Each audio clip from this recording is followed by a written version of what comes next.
Hello. This is another clip of Otherworldly Thoughts.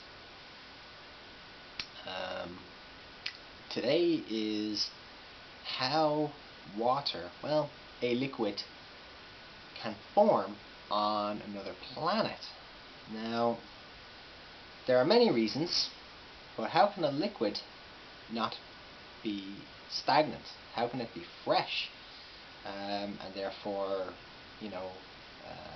be good for life? It is quite simple, actually. All that is needed, at least in this case, is an erratic change in temperature. So let's say you have a very cold temperature turning the liquid into a solid. So if it is ice and then suddenly it is turned from ice to a liquid,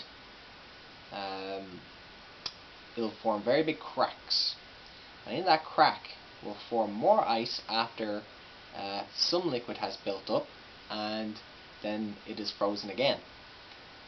That will mean that particular spot where it cracked in the first place is now vulnerable to crack again. Now that will happen, and water will keep building up there. What will eventually happen is a glacier, and of course the ice will move, and there will be landscape plucking, as it's called, when ice is suddenly taken away and big chunks of land is taken with it.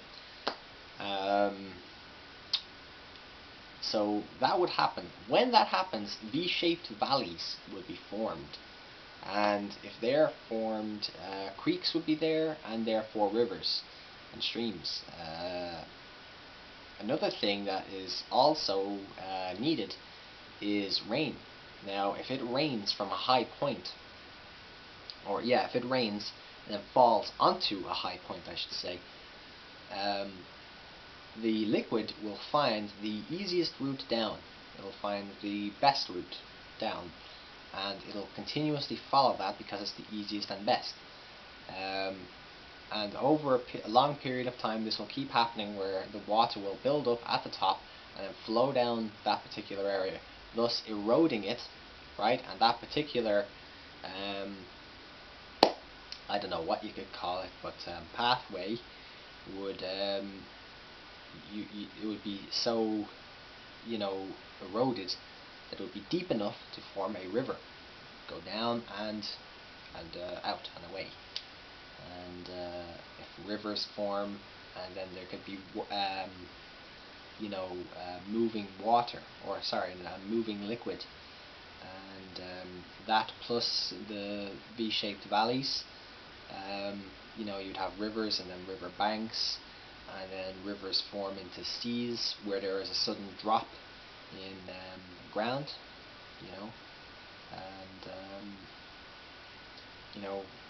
life seems to have stemmed from the sea, and life tends to stay around the river and the river bank.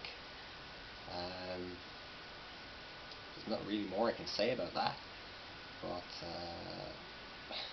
these are all very simple processes, and nothing extraordinary is needed for these things to happen. It rains all the time on other planets, and erratic change would happen on planets often enough, especially in areas with big slopes or hills or mountainous areas. Yeah, that's really it.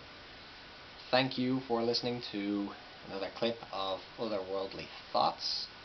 Hope you've enjoyed. I hope you've learned something. If I'm wrong, do tell. If I'm right, of course, do tell. Alright, thank you. Bye-bye.